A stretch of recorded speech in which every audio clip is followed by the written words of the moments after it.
Hi viewers, welcome to our channel. Present మనతో పాటు దాము బాలాజీ గారు సీనియర్ జర్నలిస్ట్ ఉన్నారు. వారితో ఒకసారి మాట్లాడదాం. సార్ నమస్కారం. సార్ బిగ్ బాస్ ఫైనల్ ఈ సండే రోజు జరగబోతుంది. అయితే ఫైనల్ కి గెస్ట్ గా బాలకృష్ణ గారు రాబోతున్నట్టుగా వార్తలు వినిపిస్తున్నాయి. అంటే అఖండ అటు మొత్తం టీం అంతా కూడా రాబోతున్నట్టుగా తెలుస్తుంది. మరి ప్రచారంలో నిజమెంతుంది. అలాగే ఇక బిగ్ బాస్ ఫైనల్ కి వచ్చేసాం కాబట్టి 5గురు మిగిలిపోయారు. మరి 5గురిలో విన్నర్ అయ్యే అవకాశం అంటే ఎవరికి ఎక్కువగా ఉంది, పరిస్థితులు ఏ విధంగా ఉన్నాయి, ఎవరికి ఫ్యాన్ ఫాలోయింగ్ ఉంది, దానికి సంబంధించి ఎటువంటి వివరాలు ఉన్నాయి? అలాగే సార్ బిగ్ బాస్ మీద మనం ఎప్పటి నుంచో చూస్తూ వస్తున్నాం. ఎటువంటి కామెంట్స్ సిపిఐ నారాయణ లాంటి వారు కూడా చేయడం చూసాం. సో అటువంటి రకరకాల కామెంట్స్ ఉన్నాయి. దాని పట్ల మీ స్పందన ఏంటి? ఫస్ట్ దీనికి బిగ్ బాస్ గ్రాండ్ ఫినాలే దీని సండే జరగబోతుంది. దీనికి చీఫ్ గెస్ట్గా బాలకృష్ణ రాబోతున్నాడు. అఖండ టీం రాబోతుంది. అంటే అఖండలో ఉన్న కొంతమంది ఆర్టిస్టులు, తర్వాత బోయపాటి, వీళ్ళందరూ కూడా రాబోతున్నారు. మెయిన్ అట్రాక్షన్ బాలయ్య ఉండబోతున్నాడు అనే వార్తలు వస్తుంది. దీనికి ప్రధాన కారణం ఏంటంటే అఖండది కొంత డౌన్ అయింది కలెక్షన్లు. మొత్తంగా ఇప్పటి వరకు 6 రోజులకి 73 కోట్ల నెట్ మాత్రమే వచ్చింది. నిన్నైతే 17% కూడా ఆక్యుపెన్సీ రేట్ లేదు. సో బాగా డౌన్ అయిపోయింది. సో దీన్ని మళ్ళీ లేపాలి అన్నది బాలయ్య బ్యాచ్ అనుకుంటున్నట్టు తెలుస్తుంది. ఎందుకంటే ప్రొడ్యూసర్లు సైలెంట్ అయిపోయారు. ప్రొడ్యూసర్లు పెద్దగా ప్రమోషన్ చేయట్లేదు అని కోపంగా ఉన్నారు ఫ్యాన్స్ అంతా కూడా. సో ఇప్పుడు పెద్ద కాంపిటీషన్ కూడా ఏం లేదు సినిమాలో. ఇమ్మీడియట్గా బాలయ్య కాంపిటీషన్ కూడా ఓన్లీ 19th అవతార్ వస్తుంది తప్ప పెద్దగా లోకల్ సినిమాలు ఏమీ లేవు. కాబట్టి ఇప్పుడు మళ్ళీ ప్రమోట్ చేస్తే బాగుంటుందని అనుకుంటున్నట్టుగా తెలుస్తుంది. అందుకని బిగ్ బాస్ ఫినాలకి ఎంత ఆదరణ మనకు ఉందో తెలుసు. దాన్ని ఉపయోగించుకొని ఇక్కడ ప్రమోట్ చేద్దామనేది బాలయ్య అనుకుంటున్నట్టుగా తెలుస్తుంది. అట్లాగే నాగార్జున నిన్న ఆంధ్రప్రదేశ్కి వెళ్ళాడు. అక్కడ లోకేష్ గురించి మా బాలయ్యకి అల్లుడైతే నాకు కూడా అల్లుడే అని ఇలాగంతా మాట్లాడిన ఇది చూసాము. సో దాంతో బాలయ్యతో కొంత క్లోజ్గా ఉన్నట్టుగా ఇప్పుడు అర్థమవుతుంది. గతంలో కొంత విమర్శలు వచ్చాయి. అక్కినేని తొక్కినేని అన్నప్పుడు ఇబ్బందులు వచ్చాయి. నాగ చైతన్య కూడా దాని మీద స్పందించాడు. అయితే దాని గురించి మళ్ళీ ఎక్స్ప్లెనేషన్ కూడా బాలయ్య ఇచ్చాడు. అంటే నాకు అక్కినేని గారు అంటే చాలా గౌరవం ఉంది. సో ఆ కాంటెక్స్లో నేను అలా మాట్లాడాను. అందుకని ఇవన్నీ కామనే, పర్మనెంట్గా ఏమీ ఎనిమిటీ ఉండదు. సో మామూలుగా అయితే చిరంజీవితో నాగార్జున బాగా క్లోజ్గా ఉంటాడు బాలయ్య కంటే కూడా. బట్ ఇప్పుడున్న కాంటెక్స్లో బాలయ్య అడిగినప్పుడు వీళ్ళకి కూడా కాదనే పరిస్థితి ఉండదు. సో వీళ్ళకి కూడా ఒక సెలబ్రిటీ అయితే కావాలి. ఇప్పుడు అఖండాకి బజ్ అయితే ఉంది, జనం చూడకపోయినా కూడా ఒక సోషల్ మీడియా బజ్ కానీ అంతా అఖండాకి ఇప్పటికీ ఉంది. దీన్ని ఉపయోగించుకొని పెంచుకుందాం అనేది బాలయ్య ప్లాన్గా కనబడుతుంది. కాబట్టి ఇంకా కన్ఫామ్ అయితే కాదు, వార్త అయితే వైరల్ అవుతుంది, వచ్చే అవకాశం అయితే కనిపిస్తుంది. ఇక రెండవది ఎవరు గెలిచే అవకాశాలు ఉన్నాయి. ఎందుకంటే 5 మందిలో బాగా పోటీ ఉంది. ఇప్పుడు మొత్తం 15 వీక్ సీజన్ ఇది.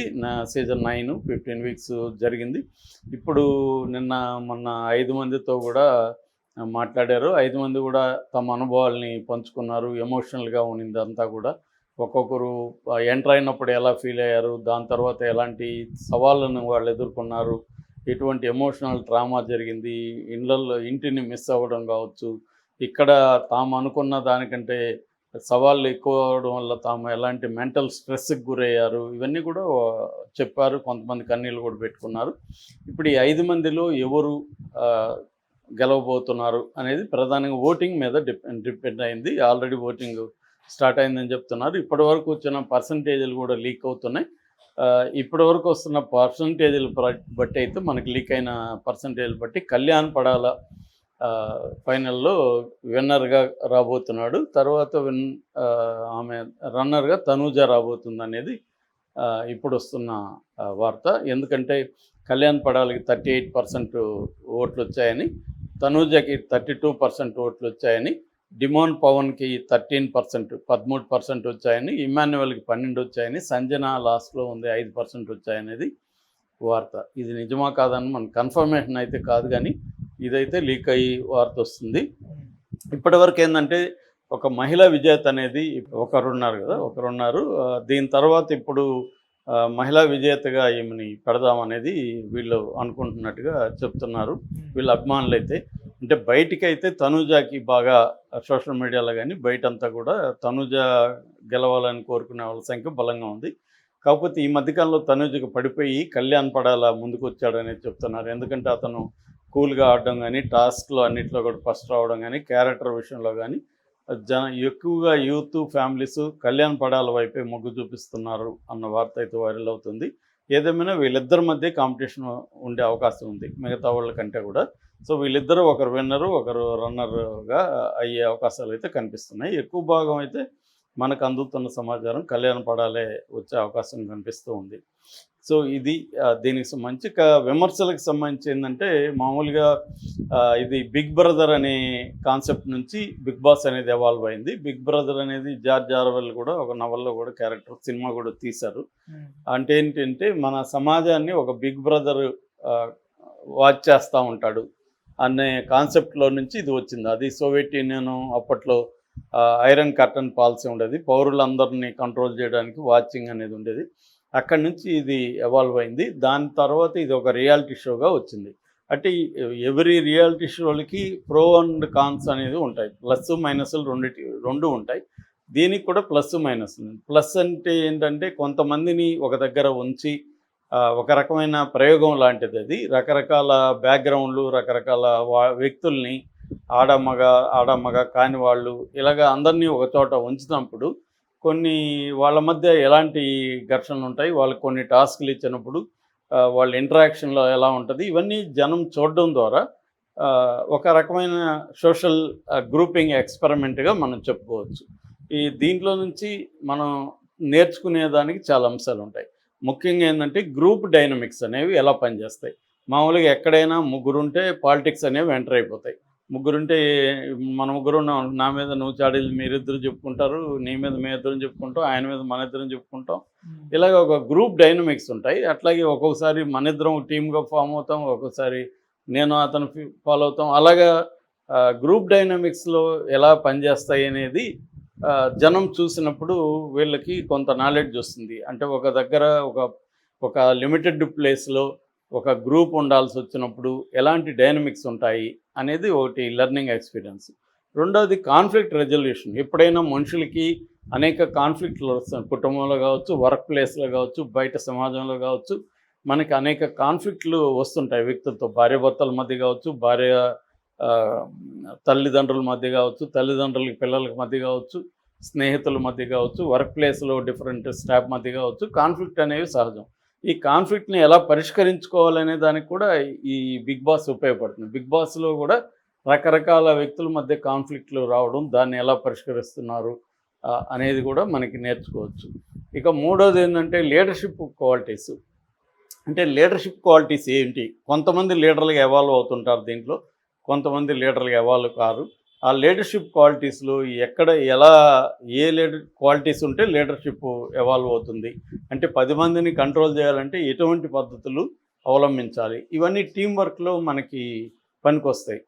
రేపు మన జాబ్ చేసేటప్పుడు కూడా టీం వర్క్ చేయాల్సి ఉంటుంది. టీం వర్క్ ఎలా చేయాలి, different people, different emotions, different mind సెట్లని ఎలా అర్థం చేసుకొని ఎలా డీల్ చేయాలి, ఇవన్నీ కూడా మనం నేర్చుకునే అవకాశం బిగ్ బాస్ నుంచి ఉంటుంది. అట్లాగే డిసిషన్ మేకింగ్ అండర్ స్ట్రెస్ లేదా ప్రెజర్. మనం మామూలప్పుడు బాగానే ఉంటాం, కానీ ఒక ప్రెజర్ వచ్చినప్పుడు నిర్ణయాలు తీసుకోవడం అనేది వెరీ ఇంపార్టెంట్. అట్లాంటివి కూడా దీంట్లో నుంచి నేర్చుకునే అవకాశం ఉంటుంది. అంటే ఒక సోషల్ ఎక్స్పెరిమెంట్గా ఇది ఉపయోగపడుతుంది. అయితే దీంట్లో ప్రాబ్లం ఏంటంటే, ఇది జెన్యూన్ గ్రూప్ కాదు. ఇది ఒక ప్లాన్డ్ గ్రూపు, ఆర్గనైజ్డ్ గ్రూపు. దీంట్లో ఎమోషన్లు కానీ, దీంట్లో డ్రామా కానీ, దీంట్లో కాన్ఫ్లిక్ట్ కానీ అన్నీ కూడా మ్యానుఫ్యాక్చరింగే, సహజంగా వచ్చినవి కాదు. అంటే ఒక బిగ్ బాస్ టీము వాళ్ళకి ఒక ప్రోగ్రామ్ ఇచ్చి, మీరు ఎలా ఎమోషనల్ డ్రామా చేయండి, మీరు ఎట్లా అరవండి, మీరు ఎట్లా గొడవ పడండి, నువ్వు కన్నీళ్ళు పెట్టుకో, ఇవన్నీ వాళ్ళకి ప్రోగ్రామ్ ఇస్తారు. దాన్ని బట్టి వాళ్ళు చేస్తుంటారు. ఇది రియల్ కాదు. రియల్ లాగా వాళ్ళు భ్రమింపజేస్తూ చేస్తారు. వాళ్ళకి ఇంపార్టెంట్ ఏంటంటే, నిజమైన సోషల్ ఎక్స్పెరిమెంట్ కాదు అది. వాళ్ళకి టీఆర్పీనే ఇంపార్టెంట్. టీఆర్పీ అంటే ఎమోషనల్ డ్రామా చేయాలి, గట్టి అరవాలి, సో ఓవర్ యాక్షన్ చేయాలి, లేకపోతే విక్టిమ్ అని ఆడవాలి.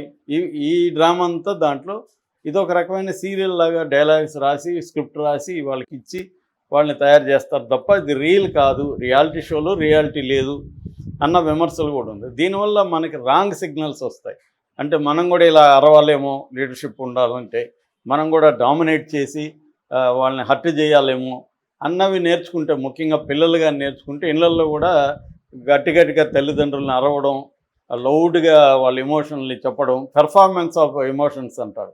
అంటే కోపాన్ని గట్టిగా అరవడం, నాలుగిళ్ళకి వినపడే విధంగా, ఆ తర్వాత డామినేటింగ్గా మాట్లాడడం, ధిక్కరించడం, అట్లాగే లేని విషయాన్ని తీసుకొని పెద్దగా ఏడ్చేసి డ్రామా చేయడం, ఇటువంటివి ఇలాంటి షోలు చూస్తున్న యూత్లో పిల్లల్లో ఎక్కువైనట్టుగా చాలామంది చెప్తున్నారు. ఓకే. అంటే ఇవి బ్యాడ్ వ్యవహారాలు. ఇవి కానీ మనం నేర్చుకుంటే, పిల్లలు నేర్చుకుంటే అది సహజమైన ఇంటి వాతావరణాన్ని చెడగొడుతుంది. అందుకని తల్లిదండ్రులు చాలామందికి తలనొప్పిగా పిల్లలు మారారు అనేది ఈ మధ్యకాలంలో స్టడీస్ చెప్తున్నాయి.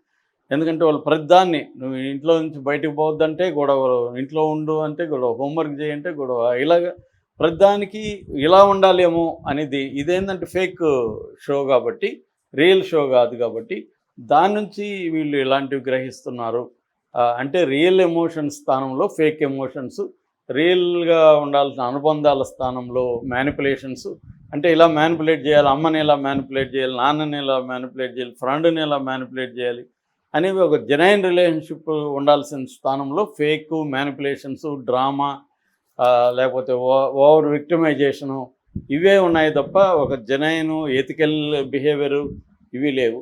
రెండోది ఏంటంటే అటెన్షన్ సీకింగ్. ఎల్లప్పుడూ నన్ను అందరూ పట్టించుకోవాలి, నేను సెంటర్ ఆఫ్ అట్రాక్షన్ ఉండాలి అని ప్రతి ఒక్కరూ ట్రై చేయడం. దానివల్ల కూడా ఫేక్ అయిపోతాం మనం. ప్రతిదాన్ని కావాలని ఏదో చేయడం, కావాలని ఏదో మాట్లాడడం, ఎందుకంటే అందరూ దృష్టి నాకు ఉండాలి అని. సో ఇటువంటి అనేక బ్యాడ్ హ్యాబిట్స్ యూత్ కల్చర్లో పెరుగుతున్నాయనేది ఒక స్టడీ చెప్తుంది ఇటువంటి షోలు చూడడం వల్ల. సో కాబట్టి దీని పేరెంట్స్ జాగ్రత్తగా గైడ్ చేయాల్సిన అవసరం ఉంది పిల్లలు, ముఖ్యంగా ఇలాంటి షోలు చూస్తున్నప్పుడు అనేది ఎక్కువగా దీని మీద వర్క్ చేసిన వాళ్ళు చెప్తున్నారు. Okay sir, thank you so much.